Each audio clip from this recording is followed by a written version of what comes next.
Assalamualaikum warahmatullahi wabarakatuh. Oke, hari ini kami lagi belajar tentang kopi. Bagaimana cara penanaman kopi? Assalamualaikum warahmatullahi wabarakatuh. Oke, hari ini kami lagi belajar tentang kopi. Bagaimana cara penanaman kopi? Bagaimana proses kopi itu sendiri dan bagaimana cara memilih jenis kopi. Ada dia Ateng, Arabica, dan ada Robusta. Kalau Ateng dia pendek. Ya.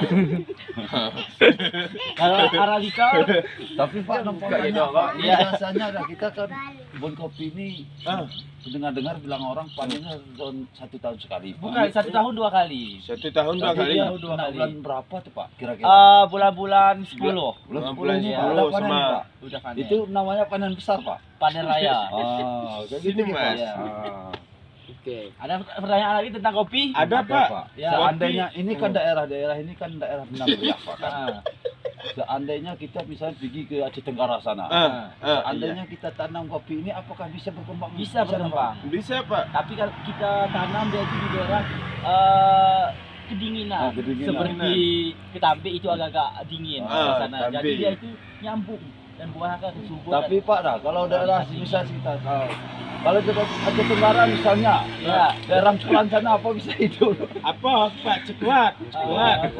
Kiri-kiri. daerah Kerambi juga bisa hidup. Tapi dengan di situ cara- suhunya kan panas Pak. Ah, ah. Kayak mana Bisa tuh? itu. Dia hidup daerah kita keras, siram betul tiap yang hari. usahanya. Tapi kurasa itu Pak ya buahnya nggak ada efek sama buah tuh Pak ya. Iya, iya, Ada Pak. buah. Iya, Pak. Ya, Pak. Ada buah ya, Ya Pak. tapi kecil-kecil. Kecil-kecil. Nanti. Udah Pak, sekitar gitu aja lah Pak. Oke, guys. Sementara. Inilah pelajaran Guys. kopi kami hari ini.